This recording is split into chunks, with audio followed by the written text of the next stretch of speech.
और मैं साष्टांग नमस्कार करता हूँ।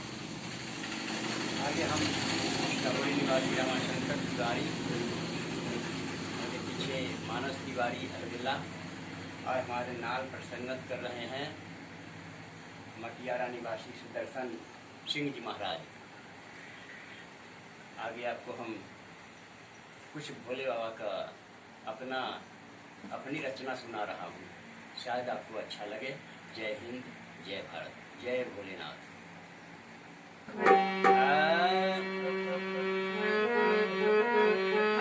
जय गणेश गिरिजा सुमन,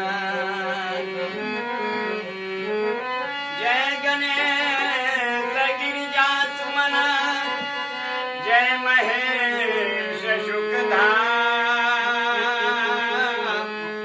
वंदो माता सरस्वती बारंबार प्रणाम। देवों में देव महादेव इनका नाम है। महादेव है भी तो सुने। आरी भोला ईशन देवता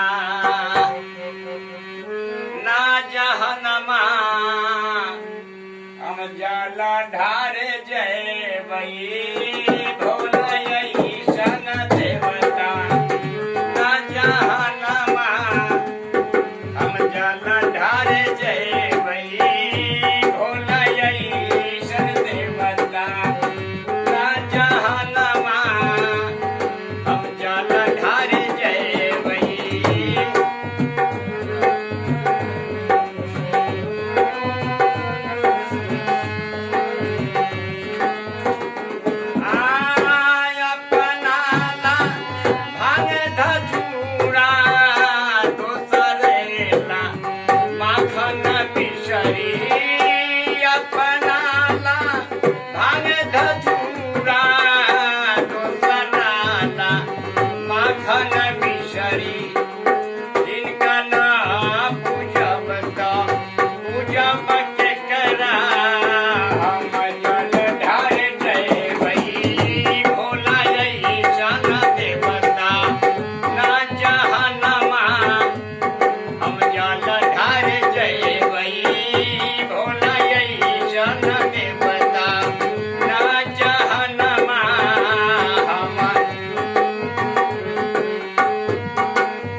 सब कोई ले बेला अमृत और समनमा हम जल ढार जय वही भोला ईशन देवता ना जहनमा हम जल ढार जय वही भोला ईशन देवता।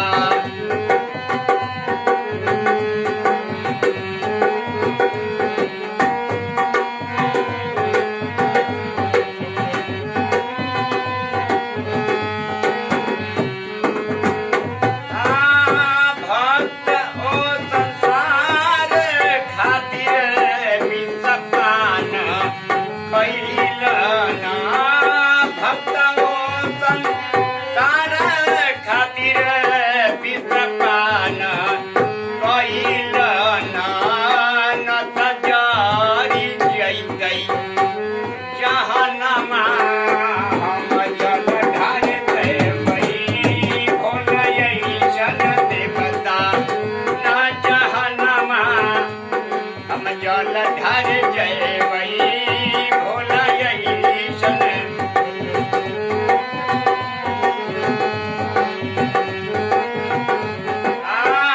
रामशंकर लिखे गीतवा गाई के सुनावेला, रामशंकर लिखे गीतवा गाई के सुनावेला।